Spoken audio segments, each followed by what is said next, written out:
வணக்கம். கருங்கல் 368 வீர் சேனலுக்கு தங்களை அன்புடன் வரவேற்கிறேன். தங்களோடு இணைந்திருப்பதில் பெரும் மகிழ்ச்சி. நண்பர்களே, வெளியூர், வெளிநாடு, வெளி மாநிலம், சொந்த நிலங்களை விட்டுட்டு வெளியூரில் வெளிநாடுகளில் வேலை பார்க்கக்கூடிய என்னை போன்ற சக நண்பர்களா நீங்கள்? உங்களுக்காக தான் இந்த காணொளி.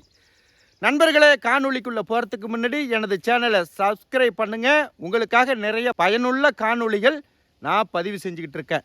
நண்பர்களே, உங்கள் சொந்த ஊரில் கிராமத்தில் சொந்த நிலங்கள், விவசாய நிலங்கள் வச்சுருக்கலாம்.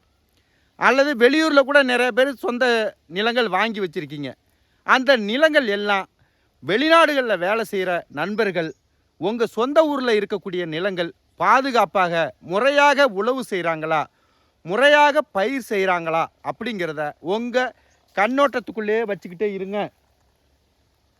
நான் அதை தெரிஞ்சு என்ன பண்ண போகிறேன்? என் நிலங்கள் குத்தகைக்கு விட்டுட்டேன், சரியாக தான் பார்த்துக்கிறாங்க, பாதுகாப்பாக தான் இருக்குது. நிலத்தை உழுதால் எனக்கு என்ன கிடைக்குது? விவசாயம் செய்து ஏதாவது லாபம் இருக்கா? 100 ரூபா விவசாயத்துக்கு செலவு பண்ணால் 10 ரூபா தான் கிடைக்குது. அப்படிப்பட்ட பயிர் தொழிலை நான் ஏன் செய்யணும் அப்படின்னு உங்களுக்குள்ளேயே ஒரு சில நம்பிக்கைகள் உங்களை போட்டு அழுத்திக்கிட்டு இருக்கா.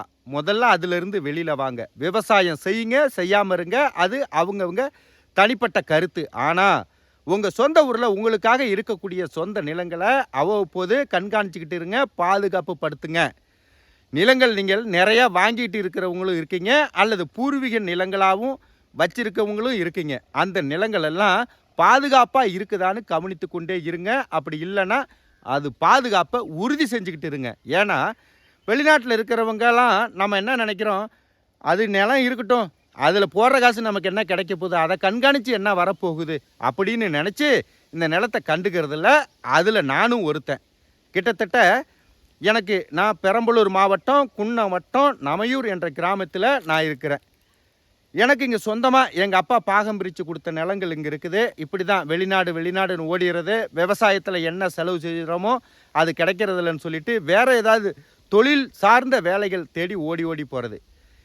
ஒரு 10 வருடம் கழித்து நமக்கு தாய் தந்தை பிரித்து கொடுத்த நிலங்களை பார்க்க வந்தோம்னா கிட்டத்தட்ட வரப்புகளெல்லாம் தள்ளி ஒரு பாவம் 5 அடி 6 அடிக்கு மேலே சேர்த்துக்கிட்டு வராங்க பக்கத்து நிலத்துக்காரங்க.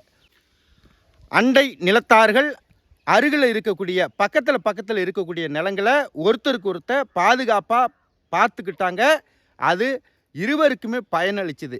அது இன்றைக்கி தொடருதான்னு கேட்டால் இல்லை. நாம் அசந்தோம்னா வரப்பை வெட்டுறதோடு சரி, கட்டுறது கிடையாது. வெட்டி தள்ளிக்கிட்டே வராங்க. கொஞ்சம் கூட மனச்சான்றுங்கிறதே கிடையாது. எல்லாருக்கும் இந்த வரப்பில் தான் அதிக நாட்டம் இருக்குது. அதனால் ஒரு குறிப்பிட்ட நாள் நீங்கள் அதை கண்டுக்காமலே விட்டுட்டிங்கன்னா திரும்ப அவங்க எந்த அளவுக்கு உங்கள் நிலத்தை ஆக்கிரமிப்பு பண்ணிட்டாங்களோ, எங்கே வரப்பை கொண்டாந்து வச்சுட்டாங்களோ, இதுதான் ஆதி காலத்துலேருந்து இருக்குன்னு சொல்லி சட்டம் வேற பேசுவாங்க. அதனால் உங்கள் நிலத்தை பயிர் வைக்கிறீங்களோ இல்லையோ, உங்கள் எல்லை பகுதிகளை அவ்வப்போது உறுதி செஞ்சுக்கிங்க, வேலியிட்டுக்குங்க, அல்லது வரப்புகள் சரியாக இருக்குதா அப்படிங்கிறத உறுதி செஞ்சுக்கிங்க. ஏன்னாலும் எங்கள் அப்பா பிரித்து கொடுத்த நிலம் கிட்டத்தட்ட 10 வருடத்துக்கு பிறகு நான் இந்த நிலத்துக்கு வரேன் அப்படின்னு வச்சுக்கிங்களேன்.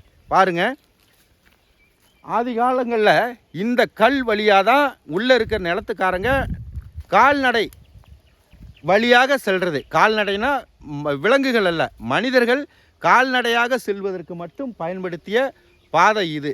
இந்த பாதையெல்லாம் மக்கள் வரதே இல்லை. இப்போ நான் அதெல்லாம் சீர் செஞ்சுக்கிட்டு இருக்கேன். கிட்டத்தட்ட பாருங்கள், வனங்கள் போன்ற இப்படி அடர்ந்த செடி கொடிகளாக அடர்ந்து போச்சு. இதையெல்லாம் நான் இப்போ பொங்கல் விடுப்புக்கு ஊருக்கு வந்தவன். இப்போ பாருங்கள் இந்த பாதை எவ்வளோ தெளிவாக இருக்குன்னு சொல்லி. இந்த பாதை இதே போல் அடர்ந்த செடிகளும் முட்களும் அடர்ந்து கிடந்தது. நான் என்ன பண்ணேன், பொங்கல் விடுப்புக்காக ஊருக்கு வந்திருந்தவன் இங்கே சற்று நண்பர்களோடு சேர்ந்து சமைச்சு சாப்பிட்லான்னு வந்தேன். நம்ம கிணறும் இந்த பாதையும் நம்ம நிலத்தை சுற்றியும் இருக்கக்கூடிய வரப்புகளையும் பார்க்கும் பொழுது மனசு என்னால் ஜீரணிக்க முடியல. அதை பார்த்துக்கிட்டு மன நிறைவை என்னால் சாப்பிட முடியல. அதனால் அன்னைக்கு ஆரம்பித்த வேலை கிட்டத்தட்ட இந்த பாதைகள்லாம் சீர் செஞ்சு, இந்த கிணறு பார்த்திங்கன்னா சுற்றிலும் கிணத்தை சுற்றியும் செடி கொடிகள் பாருங்கள். இதில் எத்தனை மரச்செடிகள் முளைச்சிருக்கு பாருங்கள். தேவையற்ற மரச்செடிகள் பறவைகள் அங்கங்கே பழங்களை சாப்பிட்டு கொண்டாந்து போட்ட விதைகள்லாம் முளைச்சி இந்த கிணறு இப்போ சுத்தமான பாருங்கள், செடி கொடிகளெல்லாம் வெட்டி தூய்மையாக மண்ணெல்லாம் சுற்றுப்பாரில் இருந்த மண்ணெல்லாம் அள்ளி சுத்தப்படுத்தினதுனால பார்க்கறதுக்கு தெளிவாக இருக்குது. இதற்கு முன்னாடி இந்த கிணறு எப்படி இருந்ததுன்னு சொல்லி அந்த காணொலியோட இணைப்பை கொடுக்குறேன். அந்த காணொலியை மேலே இணைக்கிறேன். அந்த காணொலியை பாருங்கள். இந்த கிணறு எப்படி இருந்த கிணறை நான் இப்போ சீர் செஞ்சுக்கிட்டு இருக்கேன்னு பாருங்களேன். இந்த சைடெல்லாம் நடக்க முடியாத ஒரே முட்கள் புதர் முண்டி கிடந்தது. எல்லாத்தையும் வெட்டி இப்போ சீர் செஞ்சுக்கிட்டு இருக்கேன். இந்த பாதையில் யாரும் வரதில்லை. புதுசாக ஒரு வழியை ஏற்படுத்திக்கிட்டாங்க மக்கள். அந்த ஜேசிபி நிற்கிது பாருங்கள். அதன் அருகில் இருந்து அப்படியே எனக்காக இருக்கக்கூடிய பாதையில் பயன்படுத்தி அந்த வரப்புகள் கிட்டத்தட்ட அந்த பக்கமெல்லாம் 5 அடிக்கு மேலே நம்ம நிலத்தை சேர்த்துக்கிட்டாங்க. இதெல்லாம் கிட்டத்தட்ட நெஞ்ச அளவு தேவையற்ற புட்கள் முளைச்சி நிலத்தையே ஆக்கிரமிப்பு பண்ணிருச்சு. புல் ஒரு பக்கம் ஆக்கிரமிப்பு பண்ணுதுன்னா மனிதர்கள் ஒரு பக்கம் பாருங்கள். இது கிட்டத்தட்ட இந்த இடத்துலையே எனக்கு கிட்டத்தட்ட 3 அடிக்கு மேலே இங்கே சேர்த்துக்கிட்டாங்க. அப்படி இருந்தும் கூட துவரைகள் பாருங்களேன் எங்கே ஊனியிருக்காங்கன்னு சொல்லி. துவரையை வரப்பில் கிட்டத்தட்ட வரப்பு முழுக்கை 2 அடி 2.5 அடிக்கு மேலே என் நிலத்தில் இருக்குது வரப்பு. அதுலேயே வரப்பு கெங்கில் துவரையை ஊனி இந்த துவரைகள் பாருங்கள் கிட்டத்தட்ட 4-5 அடி என் நிலத்தில் ஆக்கிரமிப்பு பண்ணிகிட்ருக்கு. இது சரியா?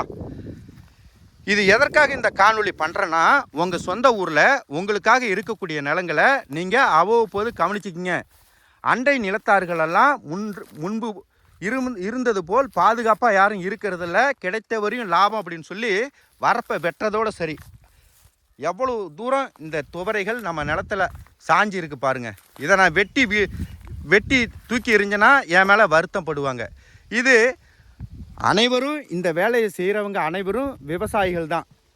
ஒவ்வொருத்தருக்கும் சுய சிந்தனை, சுய அறிவு இருக்க வேணாமா? இந்த துவரையை இங்கே ஊன்றமே, இது எங்கே போகும்? நாம் அடுத்தவர்களுக்கு இடையூறு செஞ்சோம்னா அப்போ அண்டை நிலத்தார்கள் நமக்கு இடையூறு செய்ய மாட்டாங்களா அப்படின்னு எண்ணம் வர வேணாமா? ஒவ்வொரு நிலத்தில் ஒவ்வொரு விவசாயம் இன்றைக்கி ஒவ்வொரு நாட்டின் எல்லை பகுதியை பாதுகாத்துக்கிறத விட மிக கொடுமையாக இருக்குது. அவரவர்கள் முடிஞ்சவரை வெட்டி அடுத்தவங்க காட்ட ஆக்கிரமிக்கிறதுலே தான் இருக்காங்க. தான் சொந்த நிலம் அப்படியே தான் இருக்குது. இந்த வரப்பை வெட்டி வீழ்த்துறதுல தான் குறியாக இருக்கிறாங்க. ஆகையினால் இந்த காணொளி முக்கியமாக ஏன் பதிவு பண்ணுறேன்னா, உங்கள் ஊரில் இருக்கக்கூடிய நிலங்களை அவ்வப்போது கவனித்து கொண்டே இருங்க. ஒரு காலத்தில் நீங்கள் 10 வருடமோ 15 வருடமோ வெளியூர் வெளிநாடுன்னு இருந்துட்டு உங்கள் சொந்த நிலத்தை வந்து நீங்கள் பயிர் செய்யும் பொழுது தேவையற்ற பணங்கள் செலவு செய்ய நேரிடும். இதிலெல்லாம் கிட்டத்தட்ட இடுப்பு மட்டும் நெஞ்ச அளவு புட்கள் இருந்துச்சு. இப்போல்லாம் மாடு ஆடுகள் மேய்ஞ்சி அழிஞ்சு போச்சு. இதை நான் இப்போ சரி செஞ்சுக்கிட்டு இருக்கேன். நிலத்தை சீர் செஞ்சுக்கிட்டு இருக்கேன். இந்த வரப்பு பாருங்கள். இந்த வரப்பு கிட்டத்தட்ட இந்த இடத்துல இருக்குது. இந்த வரப்பு இதுதான் எல்லையாக இருக்கும் பாருங்கள். கிட்டத்தட்ட 5 அடி 6 அடி சேர்த்துக்கிட்டாங்க. இது நேராக வச்சு பார்த்தோம்னா கிட்டத்தட்ட அந்த லாஸ்ட்டில் பார்த்தீங்கன்னா ஒரு 7 அடி 8 அடிக்கு மேலே சேர்த்துக்கிட்டாங்க. இதை நாம் அண்டை நிலத்தாருக்கு சொந்தக்காரங்கிட்ட சொல்லி அண்டை நிலத்தார்கிட்ட சொல்லி இது போல் ஆக்கிரமிப்பு பண்ணிகிட்டு இருக்காங்க, இதை எடுத்து கட்டுங்கன்னு சொல்லியும் கேட்கல. அவங்க முடிஞ்சவரை சேர்த்துக்கிட்டே இருக்காங்க.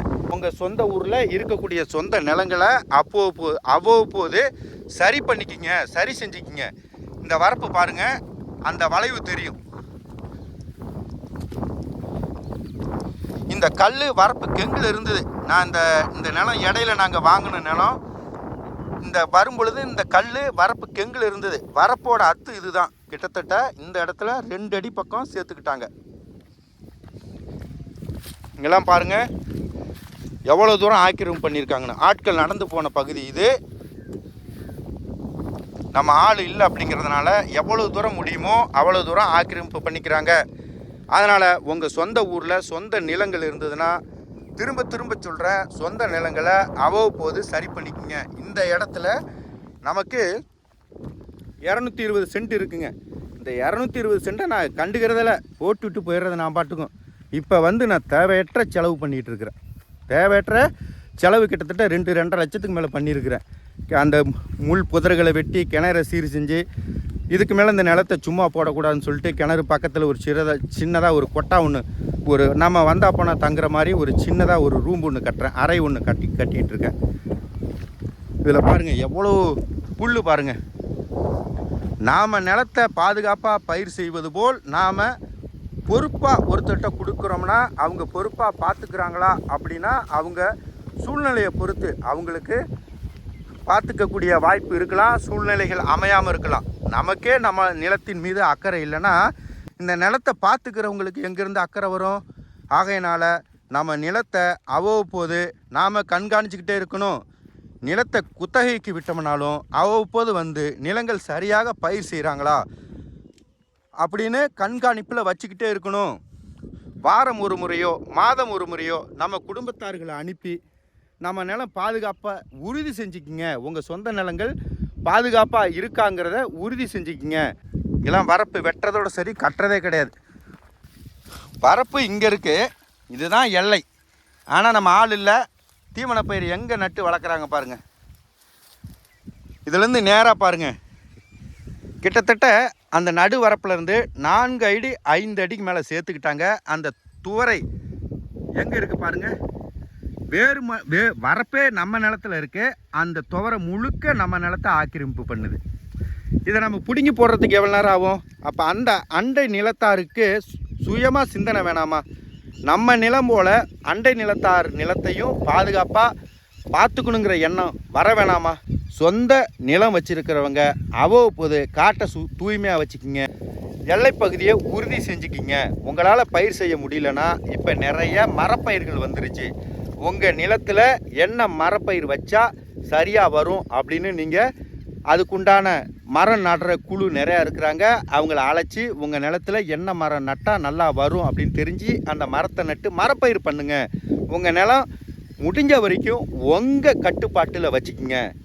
இந்த நிலத்தை தொடர்ந்து நான் என்னென்ன வேலை செய்கிறேன்னு சொல்லி அடுத்தடுத்த காணொளியில் உங்களுக்கு பதிவு பண்ணுறேன். என்னோட காணொளிகளை தொடர்ந்து பாருங்கள், சப்ஸ்கிரைப் பண்ணுங்கள், காணொளிக்கு ஒரு லைக் பண்ணுங்கள்.